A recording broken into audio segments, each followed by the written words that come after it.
The incompetence finally leaves. Ha! Mike, who settled in as the acting CEO, mocks me. His entourage of employees also look down on me, smirking. If I leave, all of the CEO's favorites will be fired. Mike's sister, the executive vice president Alice, bites her lip in frustration. What are you thinking? If Jack leaves, the company really won't be able to function. Shut up. I'm the acting CEO and you're the EVP. If you can't listen to me, then you should resign too. The CEO's wife, Linda, is completely on Mike's side. If I resign, Mike will take over the company, and I have no power to stop it. Watching this family-run business's internal strife is painfully distressing. I might as well resign. Thank you for everything up till now. I hum my head deeply. As I raise my head, I see that Mike, Linda, and the other employees have turned pale. Turning around, I am astonished. My name is Jack. I'm a 32-year-old salesman, working for a mid-sized design company, Harrison Design. Our company is family-run, with the upper management having the last name Harrison. The CEO is Mr. Harrison, the executive vice president is his son Mike, and the managing director is his daughter Alice. The CEO's wife, Linda, doesn't hold an official position, but she often comes to the office to complain about the employees. I've heard that family-run businesses often turn into tough workplaces. Indeed, Linda, who wanders around the office without doing any work, can be annoying at times. However, as long as I ignore Linda's complaints, it's a pretty good place to work. The primary reason is that Mr. Harrison, the CEO, is a very respectable person. He never throws his CEO status around and always considers the employees' opinions. That's why our company has a good atmosphere. The employees work comfortably without harboring any grievances. Mr. Harrison's children joined the company's leadership about 5 years ago. His eldest daughter Alice is a year older than his son Mike, but Alice is just the managing director, and Mike is the executive vice president. Alice doesn't really complain about this. Alice, a graduate from a renowned university in a major city, is extremely capable and never brags about it. She puts the employees' comfort first, making her the type of female supervisor you'd willingly follow. On the other hand, Mike, who became the executive vice president, is somewhat problematic. Before joining his father's company, Mike traveled the world as a backpacker, while Alice gained experience in another design office. There's nothing wrong with world travel. But Mike seems unable to shake off his student mentality and doesn't like hearing anything unpleasant. Perhaps our company still clings to a male-dominated society, given Mike's promotion despite being younger. Linda's influence is a major factor in Mike's usefulness. She dotes on Mike and seems to indulge all his whims. Yet, as the son of the respectable Mr. Harrison, Mike will probably change as he gains experience. I thought I was still young, but it's been 10 years since I graduated college. During that time, I've worked solely for Harrison Design. As more young people join, I feel my age. I try my best not to become an unpleasant supervisor. Additionally, I have a unique connection with Mr. Harrison. He enjoys playing chess, but few people in the office can match him. While there are people who play pool and checkers, I'm one of the few who can play chess. So we often play in his office during lunch breaks or after work. We don't hold back, and our win rates are about even. Well, I lost today. Maybe I'm getting old, says Mr. Harrison. What are you talking about, Mr. Harrison? We still need you to keep going strong. Mr. Harrison, having turned 60 the other day, started to worry about his age. From my perspective, he's still plenty young, vibrant, and the perfect example of a 60-year-old professional. It seems his concern about his age partly comes from the fact that his son Mike is still not capable enough to be left in charge with confidence. Leaving with a loss feels unsatisfying. How about it, Jack? One more game. Sure, but I won't go easy on you. Mr. Harrison laughs heartily, and we begin setting up the chess pieces again. Then, one day, something happened. A female employee rushes out of the CEO's office in a panic. "Somebody call an ambulance." Mr. Harrison collapsed right after he said he's having chest pains. As we employees head towards the CEO's office, we find the door open, and several employees have already crowded inside. I hear the loud voices of Mike and Alice. "Dad, hang in there. I'm loosening your tie now. Dad, you'll be okay. Just don't move. The ambulance is on its way." The paramedics arrived quickly and took Mr. Harrison away on a stretcher. Accompanying him were the executive vice president, Mike, and the managing director, Alice. Linda was at home and was informed, said she would head straight to the hospital.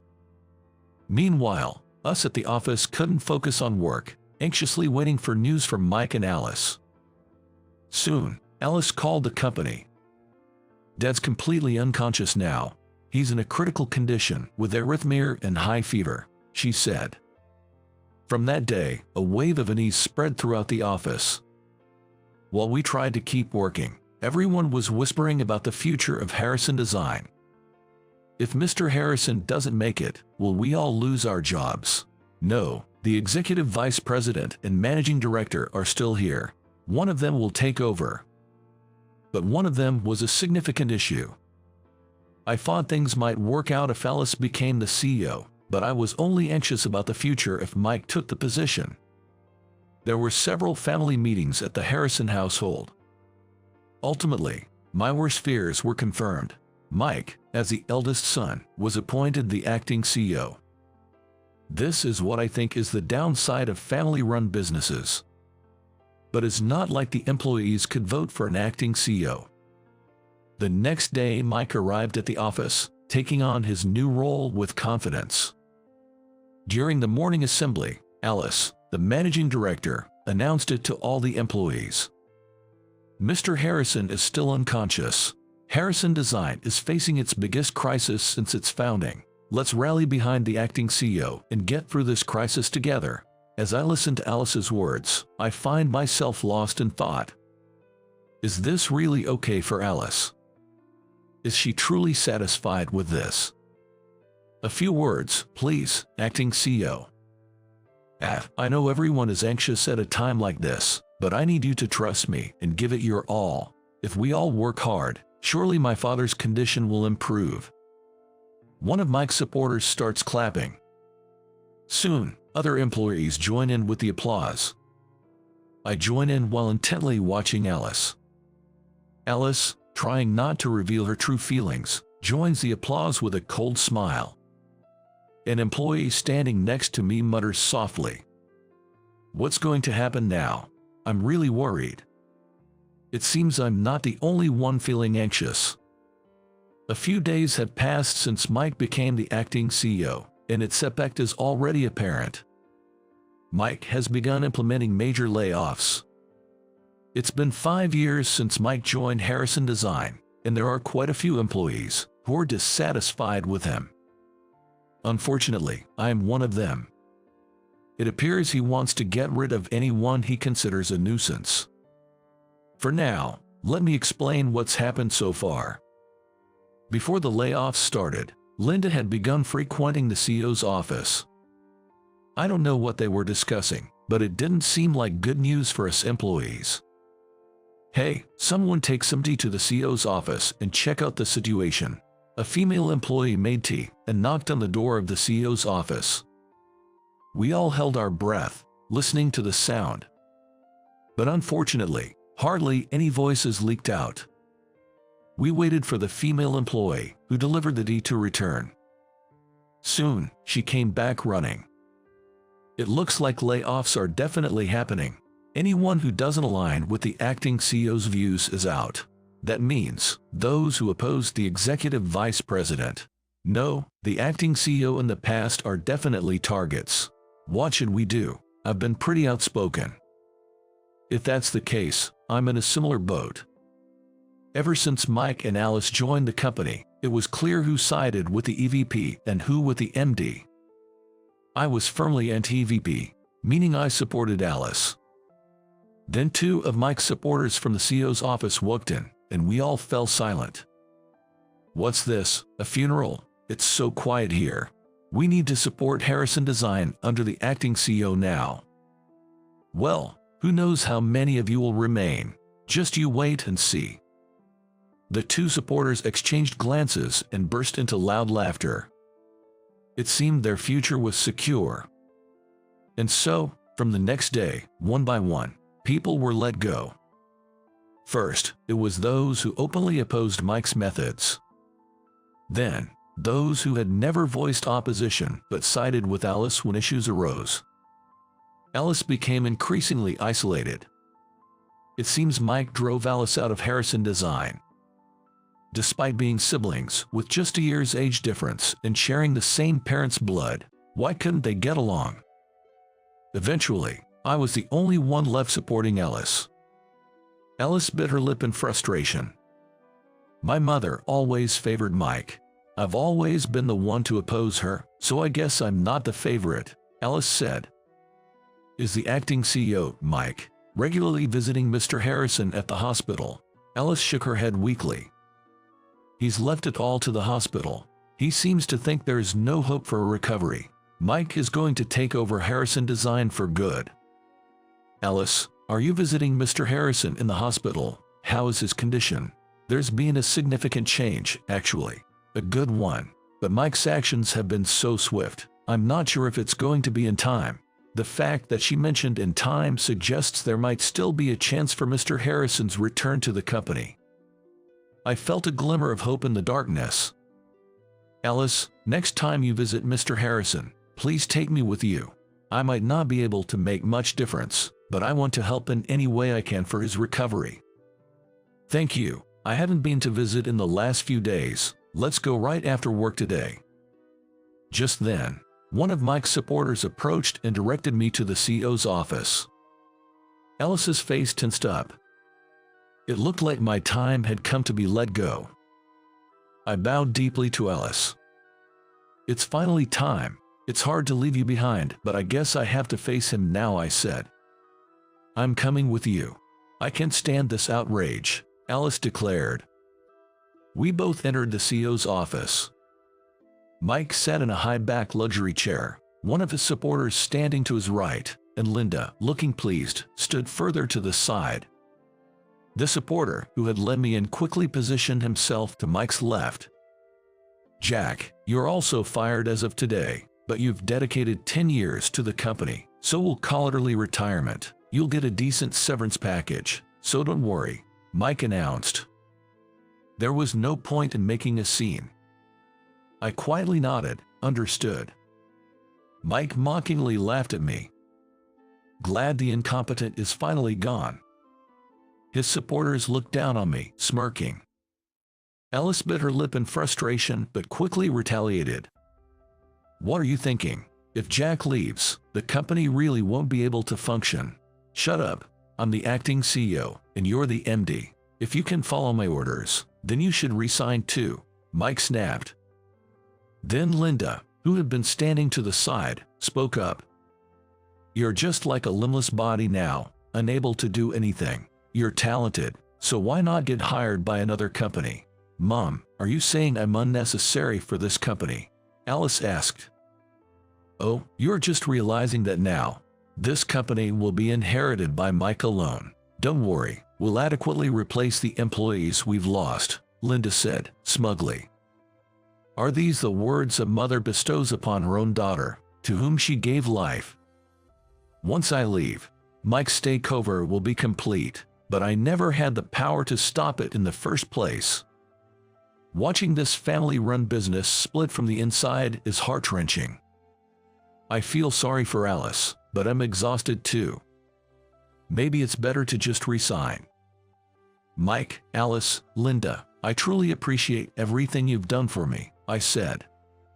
I hung my head deeply. As I raised my head, I saw the pale faces of Mike, Linda, and their supporters.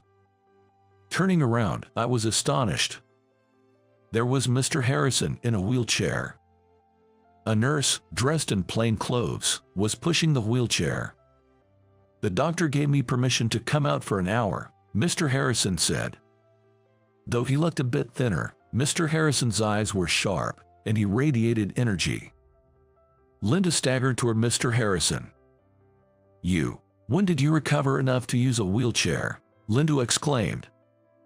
"You and Mike never visited, so you wouldn't know, but my condition has been improving day by day," Mr. Harrison replied. "Oh, that's good. I've been worried all this time," Linda said.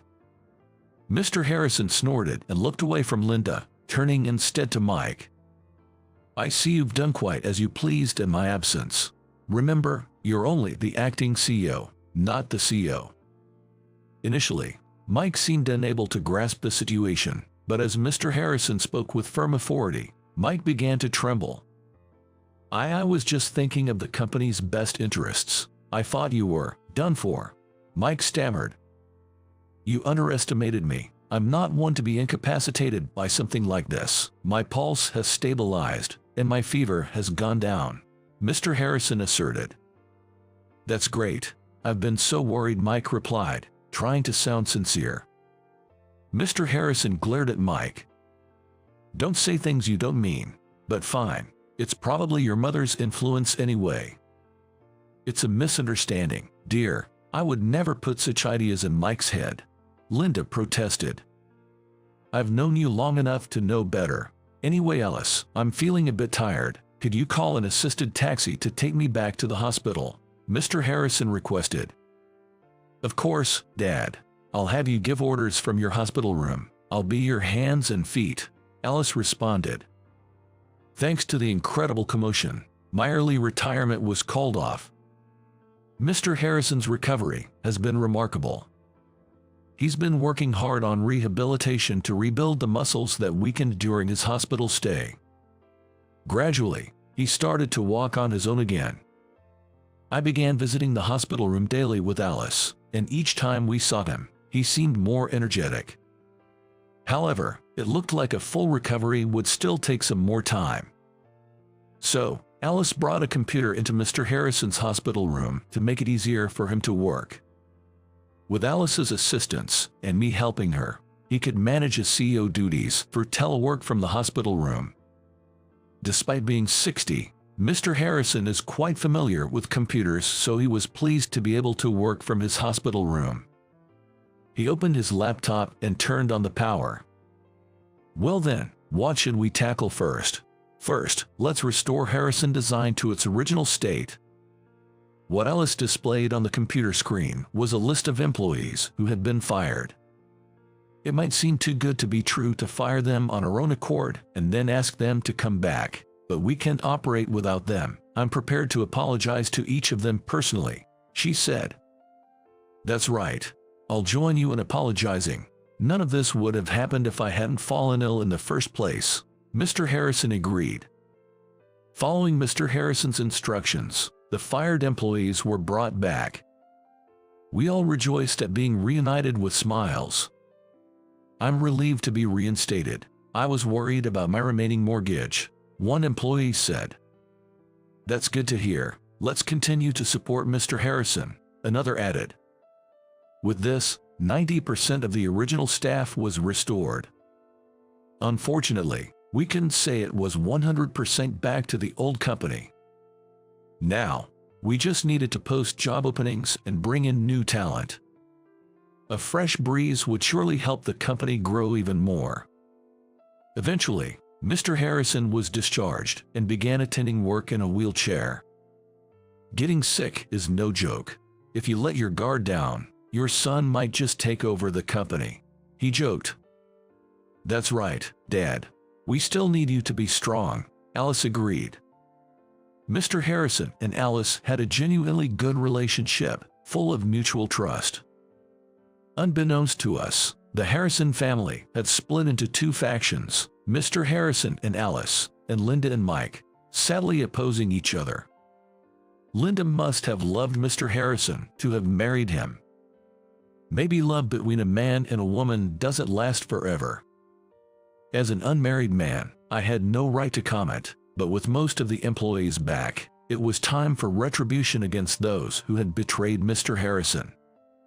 First, both of Mike's supporters were fired. Those two being around made Mike overestimate himself, but the real culprit here is Linda. Mr. Harrison reflected. As time passed in their marriage, they both grew increasingly dissatisfied with each other. Gradually, Linda became overly affectionate towards only Mike. Mr. Harrison, worried about Mike's carelessness but also showing his form of love, had appointed him as the executive vice president, a position higher than Alice's, despite her being older. It seems this act of love didn't quite reach Mike's heart. Other employees who sided with Mike were only given severe warnings.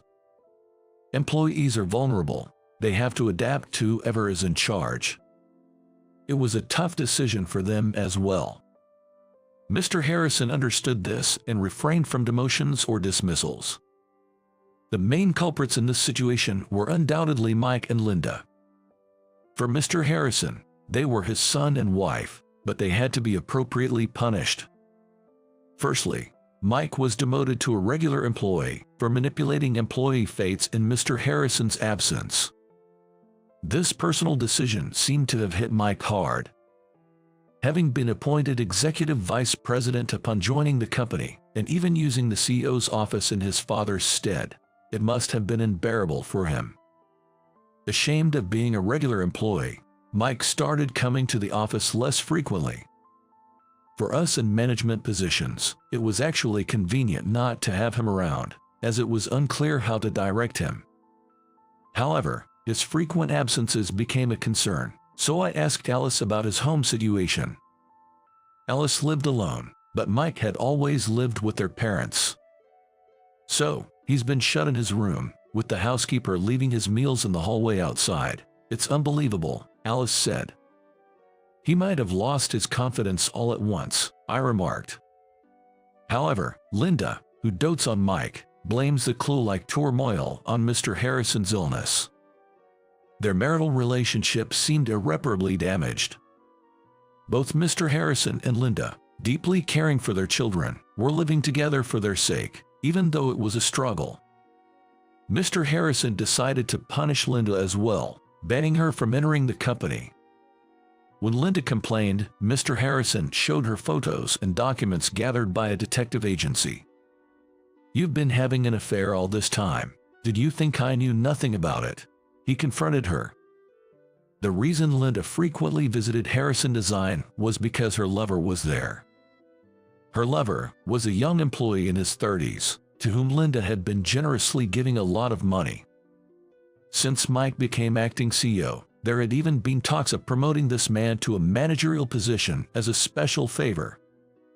"I had feelings for you after all these years together, but with this incident, even that's gone. The money you squandered was earned through my hard work," Mr. Harrison lamented. Linda desperately made excuses, but Mr. Harrison was not willing to listen. As the CEO's wife, her attempts to privatize the company were a serious offense. Mr. Harrison and Linda ended up getting a late-life divorce.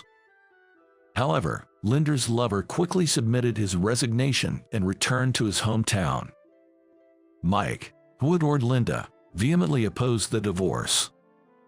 "It's unfair to Mom. How is she supposed to live if they divorce now?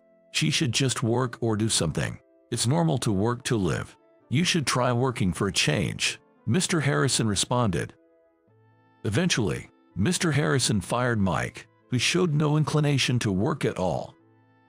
Thus, Mike and Linda were both ousted from the house. Normally, a young and able son like Mike would work and support Linda. However, Mike just won't seem to get a job. Having been pampered as the executive vice president and acting CEO, it seems his pride won't allow him to work under someone else. As a result, their finances dwindled. Mother and son, with nowhere else to go, reluctantly returned to Linda's family home in the countryside. However, the house had passed on to Linda's brother and his wife. Knowing their plight, they couldn't turn them away. They were given a small room and lived there in constrained circumstances. As for those of us who remained at Harrison Design, Mr. Harrison fully recovered and no longer needed a wheelchair. Though he used a cane just to be safe, but he walked firmly on his own feet. With the CEO's full return, the company regained its normalcy. I was promoted to head of the sales department in the next personnel change. The responsibility was greater, but Mr. Harrison trusted me. In the support of my subordinates, I found my work fulfilling. Ellis became the executive vice president, serving as an excellent confidant and advisor to Mr. Harrison. I should have appointed Alice as the executive vice president from the beginning. Then, this clue-like incident would never have happened. Mr. Harrison said, "I understand you wanted to give Mike a chance, Dad, but it's good we realized early on that he wasn't capable," replied Alice. "They say the more troublesome a child is, the dearer they are. Mike was a perfect example of that." Mr. Harrison deeply regretted appointing Mike, who lacked ability, to the executive vice president position out of paternal affection. Thus, Harrison Design managed to recover from a significant crisis. The company's performance improved, and employee wages increased. We, the employees, are now more motivated than ever to rally under Mr. Harrison's leadership and build up the company. That day, during lunch break, I was Mr. Harrison's chess partner in his office.